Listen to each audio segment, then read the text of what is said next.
Hello, everybody. Welcome to our first 2020 presidential election prediction video.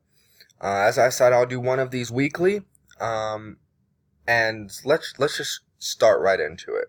So I wanted to start with the front runners of the presidential or the Democratic presidential primary against the President of the United States.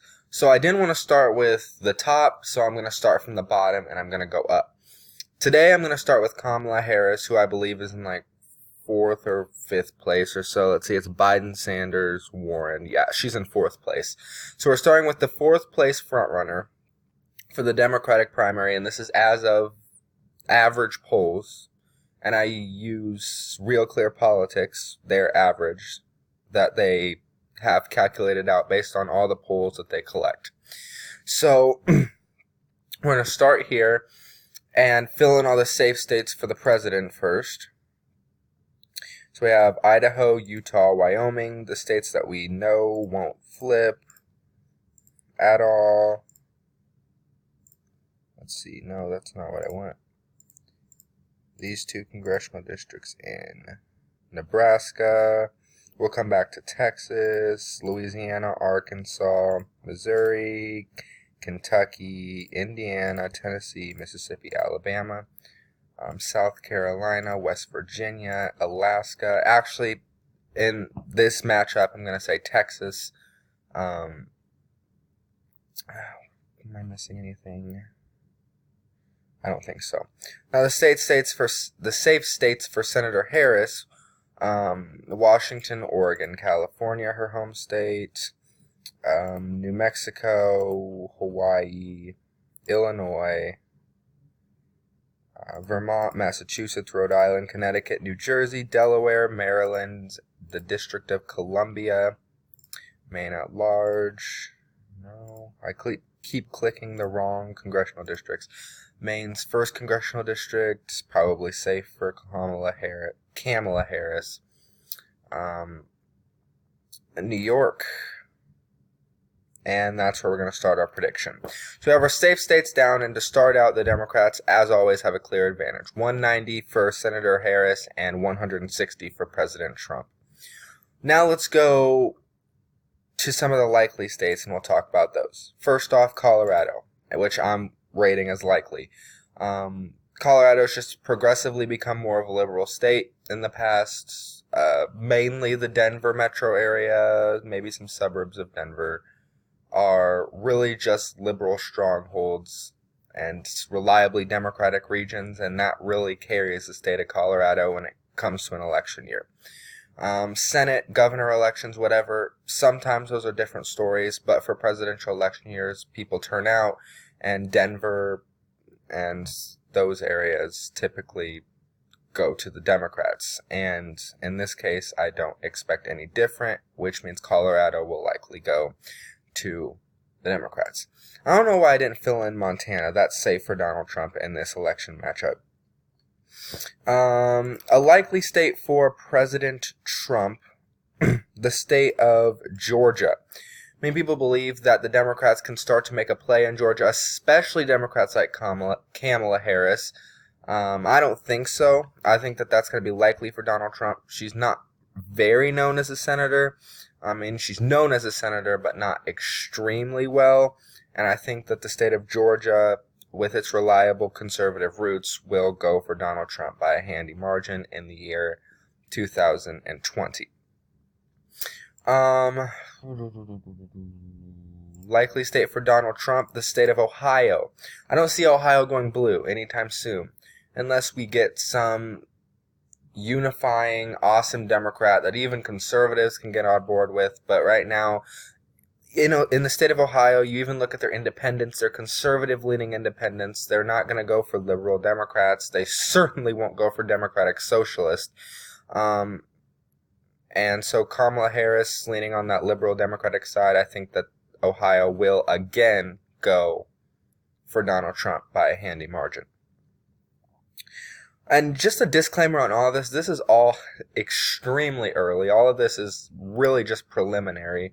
Well, we don't know who the nominee of the Democratic Party is, and really we don't even close to have a clue who the Democratic nominee will be with the polls that have come out, with the debates that have already happened. So we still have a long way to go, and that's why I'm working my way up from the bottom of the top list of the Democratic contenders and just doing really preliminary matchups.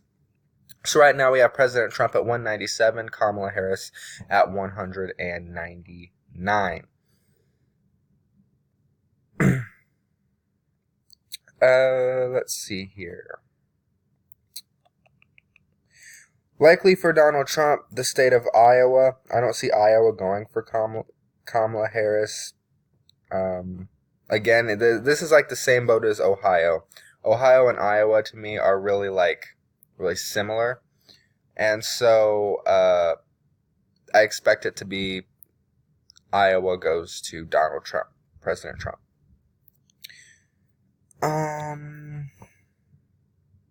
And yeah, let's move on to the lean states. I'm putting Nevada in the lean column for Kamala Harris.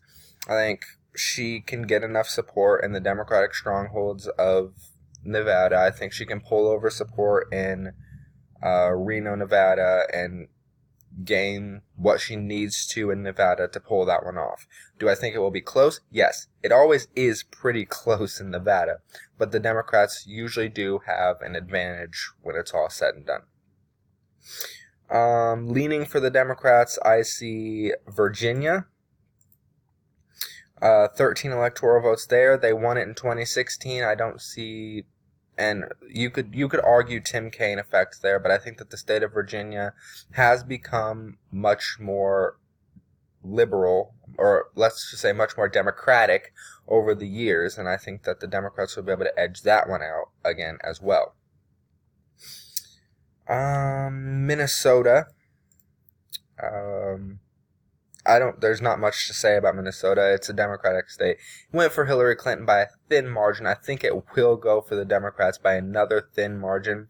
Even in the future, this might be a tilt. Who knows?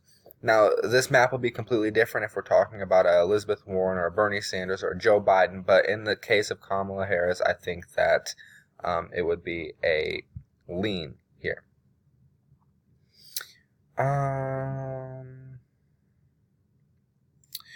I'm actually going to rate North Carolina as likely Republican. I don't see, again, this is the same situation as Ohio and Iowa and Georgia. Just the independents there are conservatives, the people there are conservative, and I don't think that they're going to go for a leftist Democrat, especially not a socialist.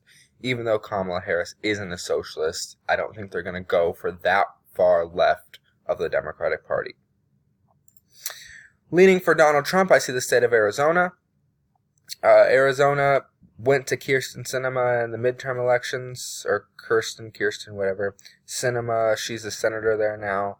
They've got a pretty good Democratic senator there, or Democratic candidate for Senate there to go up against Martha McSally in 2020. We'll see what happens there. I think it's still conservative. Its conservative identity is still there. I don't think that can be argued, but we'll see what happens there. Leaning for Donald Trump, I have the state of Wisconsin.